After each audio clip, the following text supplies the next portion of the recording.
I'm so pleased to have Dr. Richard Doyle, the Managing Director of JUWI South Africa. Thank you so much for your time. Thank you for being here. Thank you. It's a great pleasure.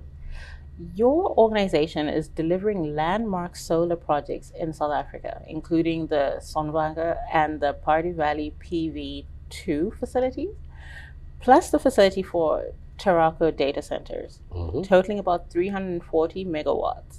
How do these projects contribute to the country's renewable energy targets and energy transition strategy? Well, there are three large projects. Altogether, they're more than 300 megawatts. So that would provide the power for perhaps 250,000 homes in South Africa, and will add about 5% to the total solar capacity in South Africa.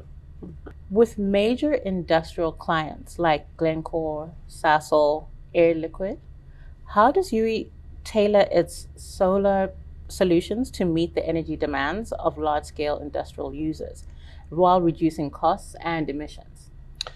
Well, we're fortunate. It's not really a UV solution. Globally, we've seen the price of solar come down over a long period of time, and its reliability means that it's now a bankable technology, that very large companies and banks are ready to put funding into projects like that. We're a large international business that's based in Germany, and we put up very significant guarantees to underwrite the projects. But we're also very lucky to have a track record of 25 years of building projects at the scale for large clients, and that eventually helps to sell itself. The partnership with JA Solar highlights the use of high-efficiency Deep Blue 4.0 Pro modules. What factors make these modules particularly suited to South Africa's challenging climatic conditions? Most or all solar modules are now produced in China by a fairly small number of leading companies that are ranked internationally by Bloomberg. We have our own internal approval process, and on an ongoing basis find a balance between working at the cutting edge of technology and working with technology that's proven. These particular panels are amongst some of the most efficient in the world now, and offer very significant cost benefits, not only relative to competitors, but relative to other energy choices. So it's a very obvious choice for our clients to have large, proven technology at attractive costs. And we help them to make that selection and provide warranties both from the manufacturers and from ourselves. Job creation, skills development, and local community impact are key components of your projects. Can you elaborate on how your initiatives support local workforce development during construction and operations? Yeah, that's really it's close to our hearts. We have more than 140 employees in South Africa, of which almost all are South Africans, even though we're a German company.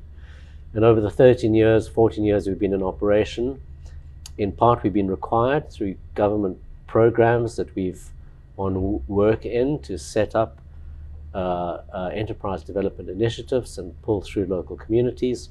But now also in our private projects, that's become standard for us. And so we really take seriously and pride ourselves in our initiatives that we drive with local communities, not just creating the thousands of construction jobs that we'll see in these projects, but trying to build longer term value by funding equipment for local SMMEs and trying to support local industry to the extent that we can. I think that's something that we really differentiated in relation to our offering.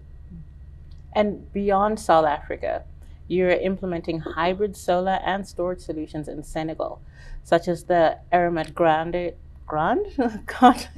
project. What is your approach to renewable energy integration in off-grid and hybrid industrial contexts? Yeah, that's a good question. Most of our work has been in South Africa, which has a relatively strong grid.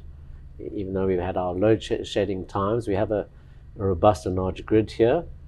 But there are other energy needs in Africa, on mines in particular, where there is no grid, where historically the mines have got their energy from heavy fuel oil or from diesel, which is expensive and which has a very significant carbon footprint.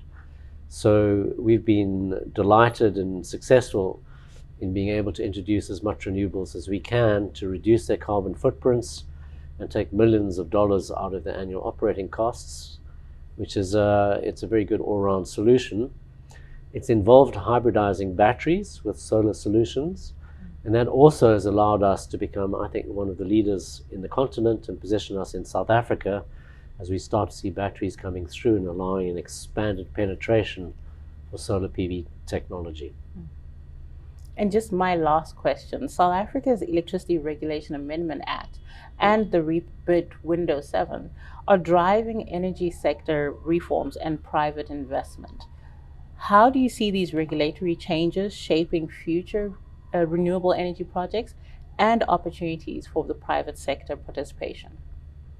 Well, I think the government program, the REAP, really set the foundations in South Africa and was predominant for a number of years.